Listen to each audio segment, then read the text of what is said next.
반갑습니다. 말씀과 함께 하루를 시작하는 주님의 백성들을 예수님의 이름으로 축복합니다. 2024년 6월 25일 화요일 오늘 주신 말씀은 사도행전 26장 1절에서 18절까지입니다.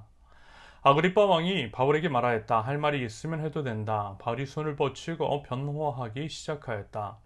아그리빠 임금님, 오늘 내가 전하 앞에서 유대 사람이 나를 걸어서 고발하는 모든 일에 대하여 변호하게 된 것을 다행으로 생각합니다. 그것은 특히 임금님께서 유대 사람의 풍속과 쟁점들을 모두 잘 알고 계시기 때문입니다. 아무쪼록 내 말을 끝까지 참으시고 들어주시기 바랍니다. 내가 젊었을 때부터 살아온 삶을 모든 유대 사람들이 알고 있습니다. 곧 그들은 내가 내 동족 가운데서 그리고 예루살렘에서 처음부터 어떻게 살았는지를 알고 있습니다. 그들은 오래전부터 나를 알고 있었으므로 증언하려고 마음만 먹으면 그들은 내가 우리 종교의 가장 엄격한 팔을 따라 바리새파 사람으로 살아왔다는 것을 인정할 것입니다. 지금 나는 하나님께서 우리 조상들에게 주신 약속의 소망을 두고 있기 때문에 여기에 서서 재판을 받고 있습니다. 우리 12지파는 밤낮으로 열심히 하나님을 섬기면서 그 약속이 이루어지기를 바라고 있습니다. 전하, 나는 바로 이 소망 때문에 유대 사람에게 고발을 당한 것입니다. 여러분은 어찌하여 하나님께서 죽은 사람들을 살리신다는 것을 믿을 수 없는 일로 여기십니까? 사실 나도 한때는 나사렛 예수의 이름을 반대하는 데에 할 수 있는 온갖 일을 다 해야 한다고 생각하였습니다. 그래서 나는 그런 일을 예루살렘에서 하였습니다. 나는 대제사장들에게서 권한을 받아 가지고 많은 성도를 옥에 가두었고 그들이 죽임을 당할 때에 그 일에 찬동하였습니다. 그리고 회당마다 찾아가서 여러 번 그들을 형벌하면서 강제로 신앙을 부인하게 하려고 하였습니다. 나는 그들에 대한 분노가 극에 다다랐으므로 심지어 외국의 여러 도시에까지 박해의 손을 뻗쳤습니다. 한 번은 내가 이런 일로 대제사장들에게서 권한과 위임을 받아가지고 다마스커스로 가고 있었습니다. 임금님, 나는 길을 가다가 한낮에 하늘로부터 해보다 더 눈부신 빛이 나와 내 일행을 둘러 비추는 것을 보았습니다. 우리는 모두 땅에 엎어졌습니다. 그때에 히브리 말로 나에게 사울아, 사울아, 너는 어찌하여 나를 핍박하느냐? 가시돋친 채찍을 발길로 차면 너만 아플 뿐이다 하고 말하는 음성을 들었습니다. 그래서 내가 주님 누구십니까? 하고 물었더니 주께서는 나는 내가 핍박하는 예수이다. 자, 일어나서 발을 딛고 서라. 내가 내게 나타난 목적은 너를 일꾼으로 삼아서 내가 나를 본 것과 내가 장차 내게 보여줄 일의 증인이 되게 하려는 것이다. 나는 이 백성과 이방 사람들 가운데서 너를 건져내어 이방 사람들에게로 보낸다. 이것은 그들의 눈을 열어주어서 그들이 어둠에서 빛으로 돌아서고 사탄의 세력에서 하나님께로 돌아오게 하며 또 그들이 죄사함을 받아서 나에게 대한 믿음으로 거룩하게 된 사람들 가운데에 들게 하려는 것이다 하고 말씀하셨습니다. 아멘. 어제 이제 본문 말씀과 계속 이어지는 장면입니다. 베스도, 아그리빠와 버니게 그리고 소위 높은 지위에 있는 사람들 앞에서 사도 바울의 진술입니다. 이 장면에서 한 가지 특징적인 것은요, 단 어느 때보다 한층 세련되어 보이고 논리적이며 문학적이라는 것입니다. 그 이유는 아마도 청중의 수준을 고려했기 때문일 것 같아요.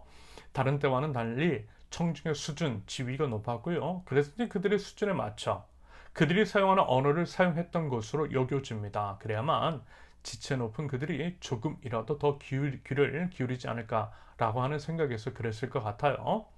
가만 보니까요, 사도 바울은 이랬어요.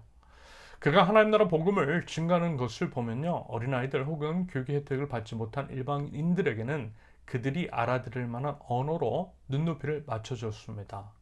여러 신들을 섬기고 있는 그리스 아테네에서는요, 그들이 섬기고 있는, 그래서 그들이 너무나 잘 알고 있는 신과 친절을 모티브로 해서 하나님 나라 복음을 전했습니다.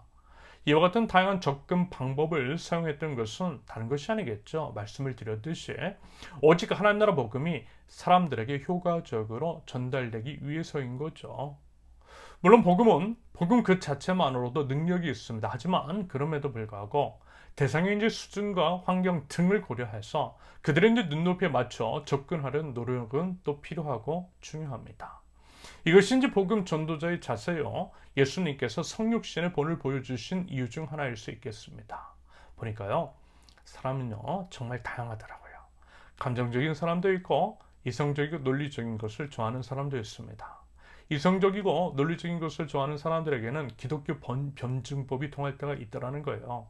왜 그런지, 왜 믿어야 하는지, 믿음의 대상이신 예수님께서 왜 하나님의 아들이신지 등등에 대해서 변증법적으로, 다시 말해서 이제 그들이 납득이 되도록 설명을 해줄 때에 그것을 알아듣고 동의를 하며 그래서 믿음을 갖게 되는 경우들이 있더라는 것입니다.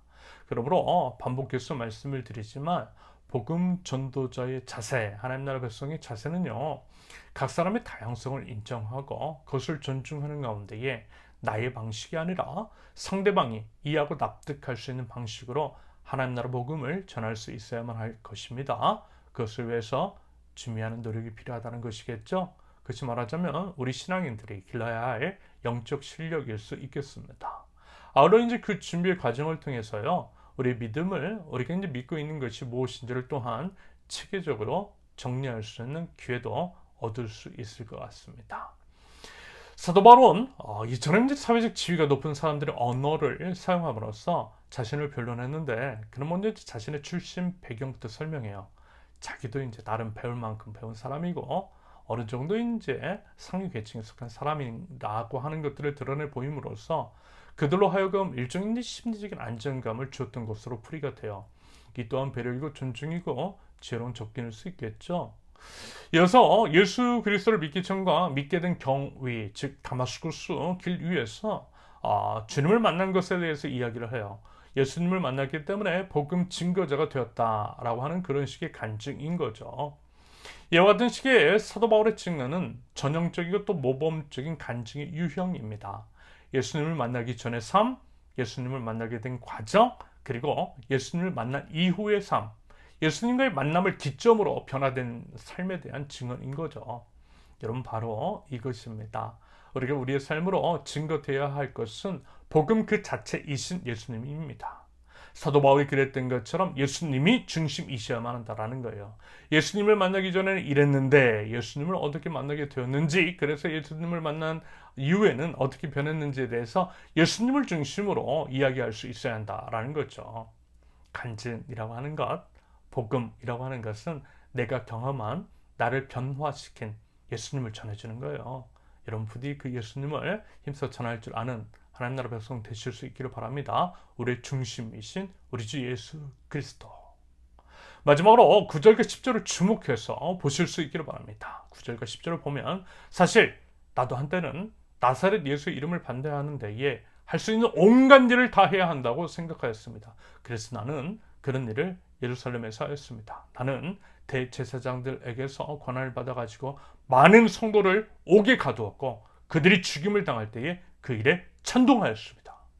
무슨 얘기냐면요, 사도 바울은 참 열심히 했다라는 거예요. 많은 일을 했다라는 것입니다. 하나님께 그렇게 충성된 자가 없었다라는 거예요. 그런데 그것은 분명 뭐예요? 향방 없는 열심이었습니다. 열심히 하고 많은 일을 하긴 했는데 방향이 잘못됐다라는 거죠. 여러분, 중요한 것은요, 제대로 된 방향 설정입니다.